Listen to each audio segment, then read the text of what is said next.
tadi malam kami lakukan upaya paksa penangkapan terhadap terduga pelaku Peggy Setiawan di Bandung. Di sana di Polresta Cirebon saya dipukulin, disiksa, sampai disetrum juga.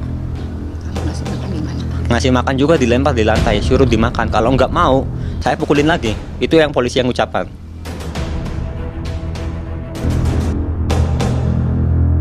Pelajaran untuk aparat penegak hukum, Polri, jaksa, hakim, pengacara, dan pelajaran terbaik untuk bangsa Indonesia. Ya. Kita harus meninjau lebih makro lagi tentang sistem peradilan pidana Indonesia. Oke, nah timbul pertanyaan, mengapa sampai terjadi demikian? Ini untuk koreksi kita, memperbaiki, karena penyidikan awal tidak benar.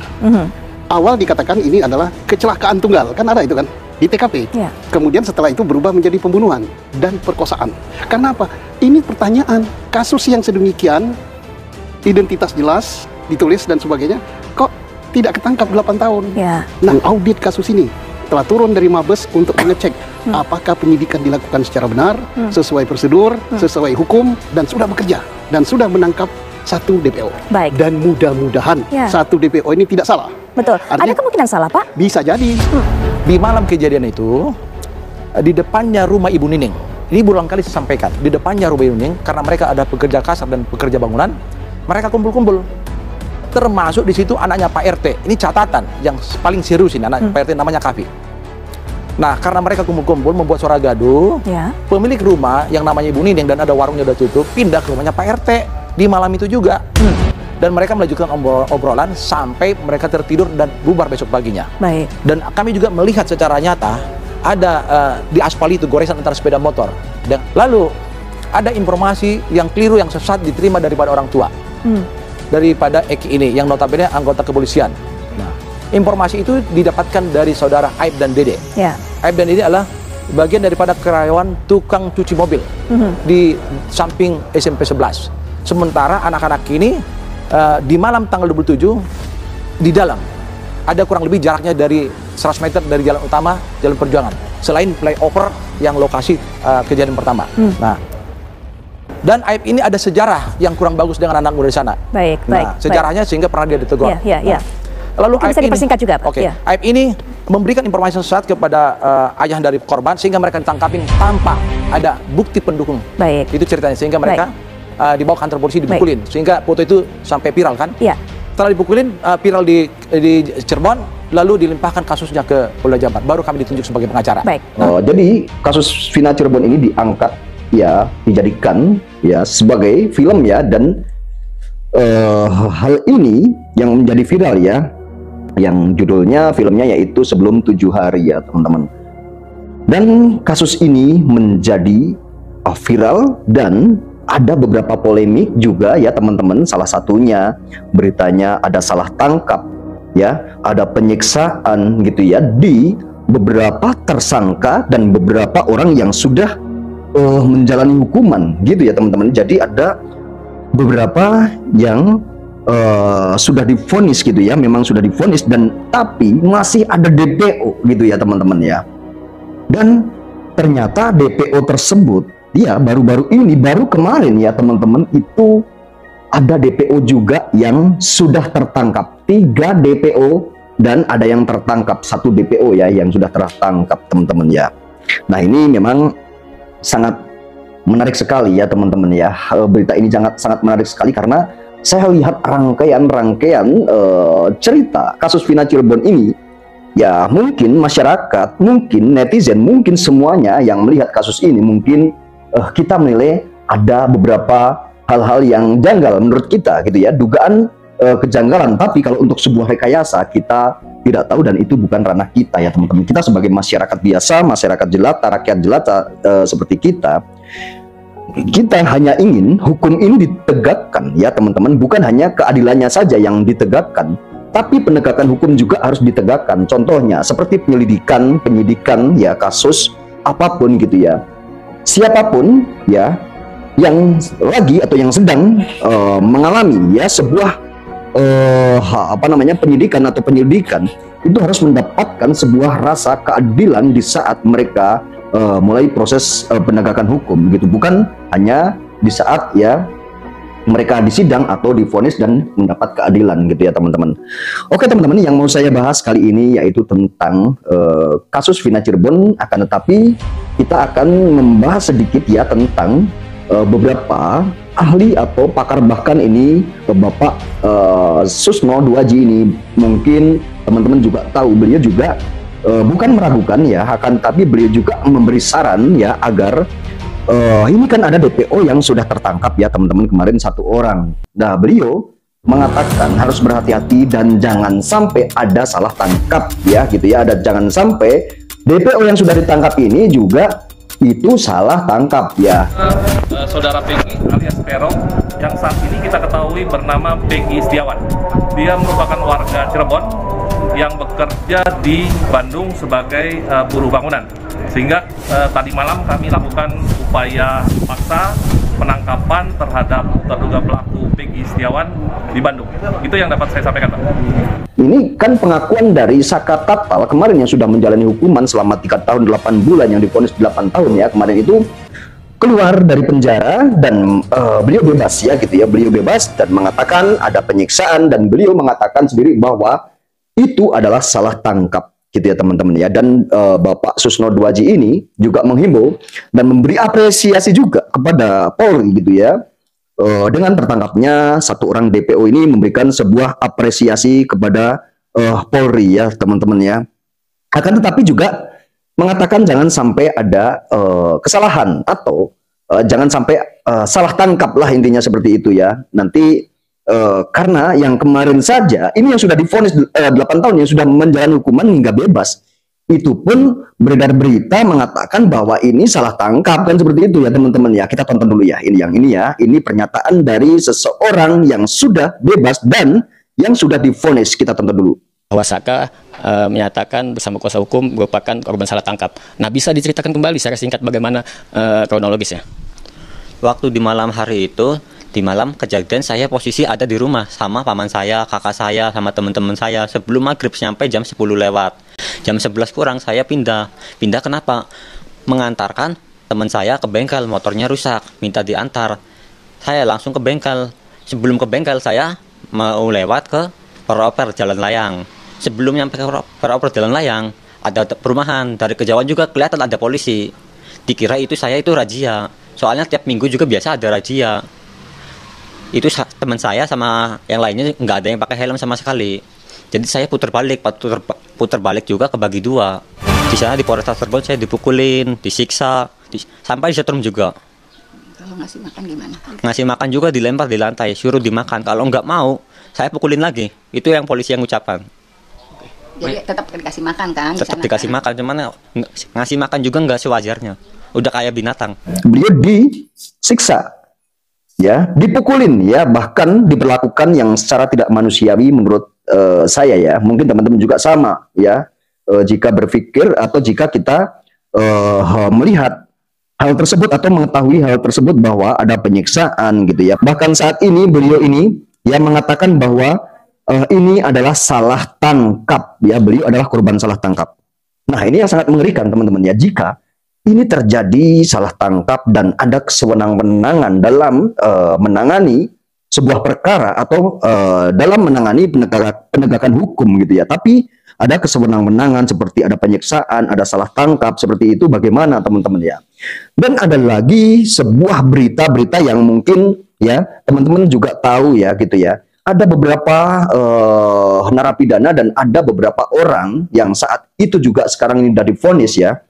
Itu ada beberapa orang, 5 orang kalau nggak salah ya. Itu juga sama mengatakan bahwa itu tidak berbuat, dan kuasa hukumnya juga bilang itu bukan pelakunya karena saat beliau ditangkap itu mereka lagi kumpul-kumpul di suatu tempat gitu ya. Lagi kumpul-kumpul di suatu tempat, lagi minum-minuman lah gitu ya, lagi minum-minum karena itu namanya juga anak muda ya, wajar sekali ya teman-teman ya. Akan tetapi ada sebuah kabar atau ada sebuah berita gitu ya, bahwa seseorang yang lagi kumpul-kumpul tersebut dilaporkan ya gitu saat ada operasi misalkan malam gitu ya, ada operasi dari polisi, tapi ada laporan warga yang bilang di situ ada kumpul-kumpul lagi pada minum-minum. Nah itu ditangkap. Nah itu kejadiannya saya tidak tahu itu salah tangkap atau tidak ya gitu ya teman-teman. Akan tetapi mudah-mudahan ya pihak kepolisian gitu ya mudah-mudahan jangan sampai terjadi. Jika ini ada dugaan salah tangkap, ini ada benarnya, pihak kepolisian jangan sampai nanti hal ini bisa terulang kembali. Apapun harus hati-hati, kasihan yang jadi korban. Coba jika seseorang tersebut memang bukan pelakunya, ya, bukan pelaku, akan tetapi mereka diintimidasi, mereka diperlakukan yang tidak baik, ya, sehingga mereka tertekan, ya, dan sehingga mereka ini tidak bisa menahan siksaan tersebut, dan sehingga mereka mau tidak mau karena mereka ini tidak bisa menahan, ya, siksaan, menahan perbuatan-perbuatan yang tidak manusiawi, ya, seperti contohnya disuruh minum air kencing, makan juga disebar di lantai, suruh makan, kalau tidak diancam mau disiksa lagi. Mereka tentunya juga, saya seorang manusia biasa juga, saya juga mungkin ada batas-batasnya untuk bertahan gitu ya, untuk bertahan. Saya tidak mau mengakui karena saya tidak berbuat, akan tetapi jika kita tidak menahan sebuah siksaan atau perlakuan-perlakuan yang tidak manusiawi, tentunya siapapun juga akan mengaku, ya, walaupun mereka tidak berbuat, daripada mereka menahan siksaan setiap hari terus-menerus, ya teman-teman, seperti itu.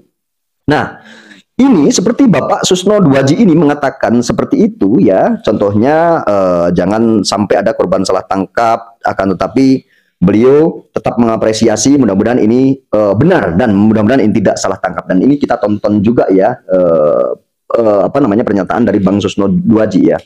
Ini pertanyaan, kasus yang sedemikian, identitas jelas, ditulis dan sebagainya, kok tidak ketangkap 8 tahun. Ya. Nah, bagaimana mau nangkap perkara yang besar? Tapi alhamdulillah kita bersyukur dan hormat saya kepada adik-adik saya yang di markas besar dan di Polda.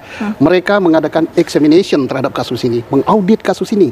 Telah turun dari Mabes untuk mengecek apakah penyidikan dilakukan secara benar, sesuai prosedur, sesuai hukum, dan sudah bekerja dan sudah menangkap 1 DPO. Baik. Dan mudah-mudahan 1 DPO ini tidak salah. Betul. Artinya, ada kemungkinan salah, Pak? Bisa jadi. Kita tanya aja nanti sama pengacaranya. Sebelum Pak Jogi cerita, karena ada salah satu hal yang mungkin jadi pertanyaan masyarakat juga. Ketika pihak kepolisian mengumumkan tertangkap di Bandung, tapi tidak memberikan lokasi detailnya, ditangkap di mana? Itu jadi pertanyaan, kenapa tidak dibuka? Kenapa nggak dibuka? Nah, saya berharap betul-betul inilah orangnya, sehingga semua misteri akan terungkap. Apakah betul dia pelaku, atau pelaku fiktif, atau apa? Kenapa? Timbul pertanyaan bahwa DPO itu warga daripada suatu kampung atau suatu desa, RT, dan ketua RT dan kepala desa mengatakan tidak ada warga kami nama itu. Baik, Pak Susno. Nah, maka timbul pertanyaan, saya yakin ini Mabes Polri telah menyelidiki siapa yang membuat DPO ini. Apa dasarnya menyebut dia DPO? Apakah DPO ini fiktif atau tidak? Mudah-mudahan DPO itu benar, dan mudah-mudahan tersangka yang ditangkap itu benar. Dan itulah pernyataan dari Bang Susno Duaji. Tentunya kita akan tetap menyupport apapun perkataan-perkataan beliau, karena ini sangat bijak sekali menurut saya. Mudah-mudahan ini juga membangun sebuah institusi yang semisal ada sebuah kesalahan itu nanti juga bisa jadi perhatian-perhatian dan bisa diperbaiki kembali, ya teman-teman. Dan apakah sebuah institusi juga tidak ada kesalahannya? Sebuah institusi itu harus benar terus atau memang tidak pernah ada salahnya? Tentunya institusi juga itu manusia, ya teman-teman, ya. Tentunya tetap ada salahnya juga. Apakah sebuah peradilan juga ada salahnya? Atau peradilan itu harus benar dan tetap benar? Mereka vonis, mereka juga menyidangkan itu tetap benar di peradilan tersebut, ya. Tentunya namanya juga manusia, mau hakim, mau jaksa, mau siapapun juga masih ada khilafnya, masih ada, ya, kekeliruan-kekeliruannya. Dan jika ada kekeliruan, namanya juga masyarakat, ya, semuanya tentunya kita wajib memperbaiki. Jika diperbaiki juga diterima dengan benar. Jika ada kekeliruan, gitu ya, dengan kita memperbaikinya, atau jika ada kekeliruan, contohnya seperti mengajukan PK seperti itu, gitu ya, langkah-langkahnya untuk menegur atau salah nih vonis hakim misalkan, gitu ya, karena ada kekhilafan, ada kekeliruan, mana sih, karena ini sudah salah dan sudah ingkrah kasus ini. Apakah harus apa sih syarat-syaratnya untuk karena kesalahan itu sudah terjadi, ya, contohnya misalkan ada prosedur-prosedurnya seperti banding PK tersebut, ya, kita tinggal mengajukan PK atau banding. Jika itu nanti disetujuin bandingnya atau PK-nya, berarti sang hakim tersebut ada kesalahan, kan gitu ya teman-teman, ya. Jika dikabulkan dan kita menang dalam PK tersebut, berarti hakim dan tuntutan jaksa, gitu ya, itu berarti kan ada sebuah kesalahan juga, kan gitu, jika PK atau banding itu dikabulkan atau disetujui, seperti itu, ya teman-teman, ya. Akan tapi mudah-mudahan kasus ini bisa terbongkar dan bisa menjadi semakin terang benderang, ya teman-teman, ya, agar sebagai masyarakat ini tidak simpang siur setelah mendengar berita-berita tersebut, ya. Jadi kita tegakkan keadilan dan kita tetap suarakan keadilan untuk siapapun, ya. Kita tetap suarakan keadilan untuk siapapun. bukan hanya untuk ya yang katanya orang korban salah tangkap ya. Kita ini menegakkan keadilan, kita tetap suarakan keadilan ini, suarakan kebenaran ya, tegakkan keadilan, kita suarakan kebenaran ini untuk korban juga. Kita turut berduka cita ya, belasungkawa dengan korban gitu ya, korban yang sudah meninggal seperti ya Eki dan Vina tersebut. Kita turut berduka cita. Beliau juga wajib mendapatkan sebuah keadilan ya. Keadilan ini keadilan yang benar-benar, yang sebenar-benarnya. Bukan keadilan itu yang cuman ya ibaratnya cuman masih mengambang keadilannya gitu ya. Apakah iya ya pembunuhnya ini pembunuhnya Vina ini orang-orang tersebut atau tidak? Ini juga perlu terjawab, teman-teman, harus terjawab gitu ya. Jadi keadilan untuk apa namanya orang-orang yang diduga itu salah kena korban salah tangkap, itu juga mendapatkan keadilan ya, karena mereka diperlakukan yang tidak baik dan tidak manusiawi. Misalkan itu salah tangkap benar gitu ya, itu harus mendapatkan keadilan. Yang menjadi korban ya, korban meninggal tersebut seperti Vina dan Eki juga harus mendapatkan apa namanya keadilan yang sama. Harus mendapatkan keadilan yang sama. Gimana teman-teman ya? Beliau harus mendapatkan suatu ya hal yang benar-benar terang benderang ya, gitu ya.